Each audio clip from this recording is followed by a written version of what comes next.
Good morning, good afternoon, and good evening to you all. Welcome to today's edition of the Full 100. Today is Wednesday, the 6th of June. Beg your pardon. Today is Wednesday, the 9th of June. What am I talking about? And it's a really sunny day out there today. Guys, I got a nutty story for you guys today. This is about a criminal, not even one criminal gang. This is about worldwide gangsters being taken out because they used an FBI app. You couldn't make this stuff up. So basically the FBI invented this app. For some reason and somehow they infiltrated that app into the gangster community across the world, from Europe to Australia to the US to the UK. Literally, it's a bit like a messenger. So they invented a messenger and got it into these criminals' heads that this form of messaging is something they can trust and use. But the whole time they were messaging, the FBI was controlling the app. It wasn't controlled by Apple. It wasn't controlled by Google. It wasn't controlled by anyone other than the bloody FBI. So guys, without further ado, let's talk about this mad story. Right, so guys, this came to light to me yesterday. And I had to grab it. I had to grab the story and I had to share with you guys. I've got two videos to explain. It's a short one today. Not fully back on the roll on this thing because obviously there's a lot going on still. But yeah, so I mean, the funny part of this, to be fair, right, is I don't know how criminals and gangsters who don't trust anything, I don't know how they got talked into using this app without trying to source where the app came from. That's the mind-boggling part of it. But the funny side to it is that these said guys who trusted this app, if you told them to do the track and trace for COVID, they'll tell you, no way am I doing track, no way. So they can monitor me and watch my conversations. But the funny thing is the track and trace was never going to do that. This did.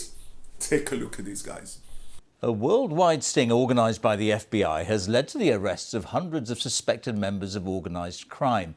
Gangs around the world were tricked into using a secure messaging app. What they didn't know is that the app was developed by agents who were able to monitor millions of messages about drug dealing, money laundering and planned murders. Our security correspondent, Gordon Carrera, has the story. A shipment of tuna cans coming from Ecuador into Europe with more than 600 kilos of cocaine hidden inside, all discovered by law enforcement. More cocaine wrapped up with a Batman label, a picture of it sent on a phone that criminals thought was secure, but which was really a trap.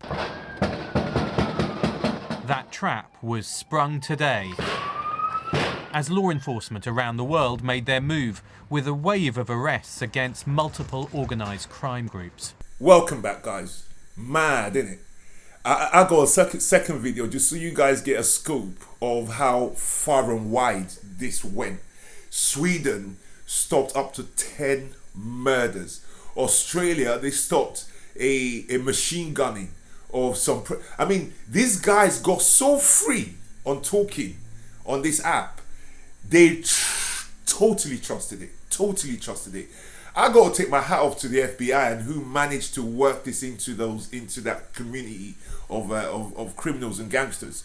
It's shocking. It's mind-boggling. So guys, here's the second part to that video, and I'll come back on the other side to say my goodbyes. See you in a bit. Criminals believed that using a system called Anom secured their communications. The problem was that the person behind it was an undercover informant for the FBI. They started by giving 50 devices to criminals in Australia, people like this man, Hakan Ayek, now on the run, who in turn recommended it to others, unwittingly helping the authorities. So how did it all work? The system was run by the FBI and Australian Federal Police, who were able to access communications between 10,000 devices.